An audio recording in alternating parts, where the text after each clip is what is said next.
Bismillahirrahmanirrahim. Assalamualaikum warahmatullahi wabarakatuh. Hai semuanya, bagaimana kabar kalian semua? Di video kali ini saya akan menjelaskan materi yang berjudul stomata.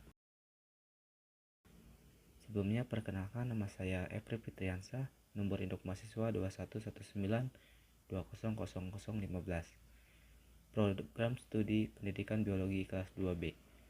Video ini dibuat untuk memenuhi salah satu persyaratan tugas anatomi tumbuhan.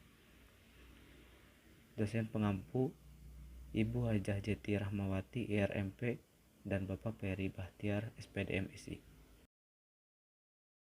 Kita masuk ke dalam materinya. Apa yang disebut dengan stomata? Stomata yaitu suatu celah epidermis yang dibatasi oleh dua sel penutup yang berisi kloroplas dan mempunyai bentuk yang berkelainan dengan sel epidermis sebagai asal selnya.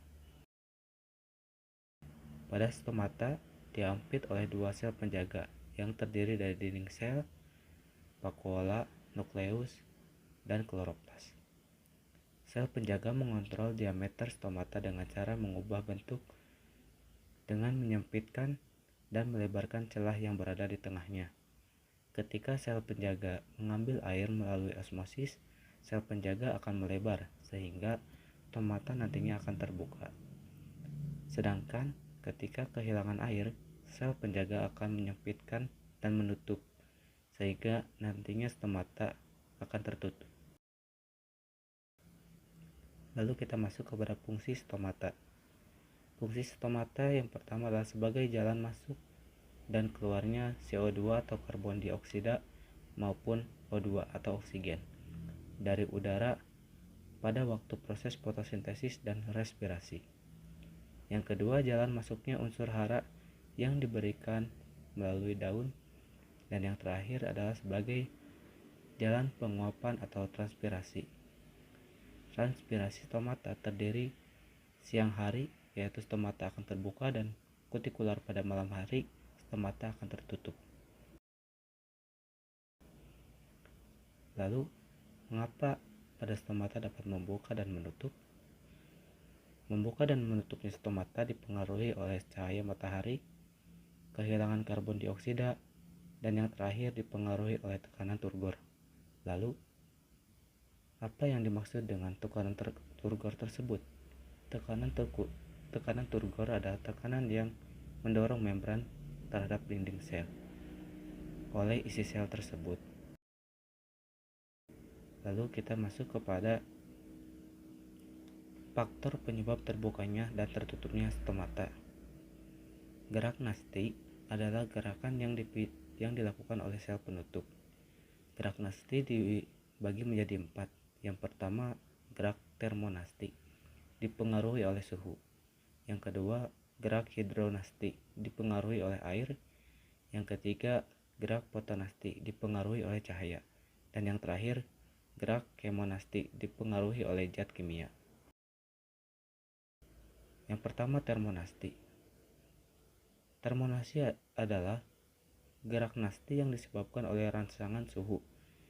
Ketika suhu atau temperatur pada sekitar tumbuhan itu tinggi, maka akan meningkatnya laju respirasi sehingga CO2 atau karbon dioksida pada tumbuhan akan meningkat dan stomata akan terbuka.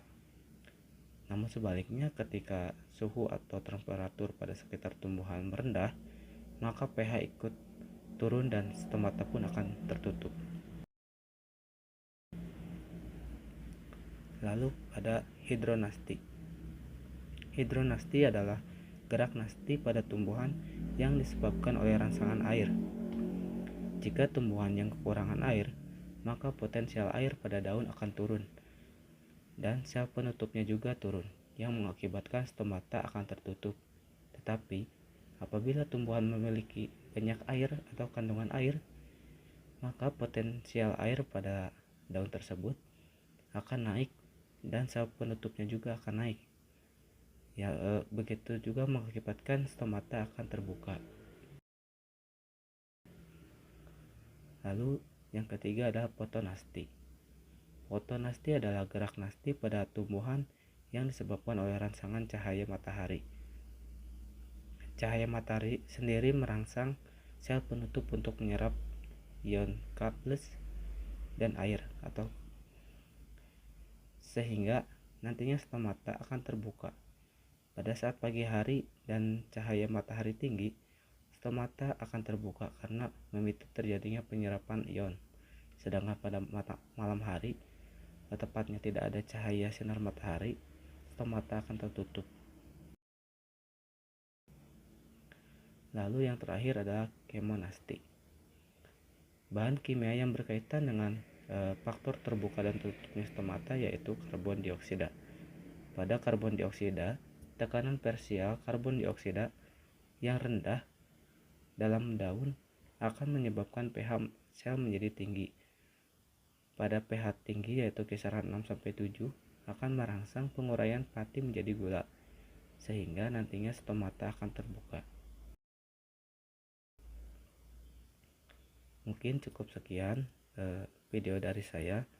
Semoga teman-teman semua menyimak apa yang telah saya sampaikan dalam video ini. Terima kasih. Wassalamualaikum warahmatullahi wabarakatuh.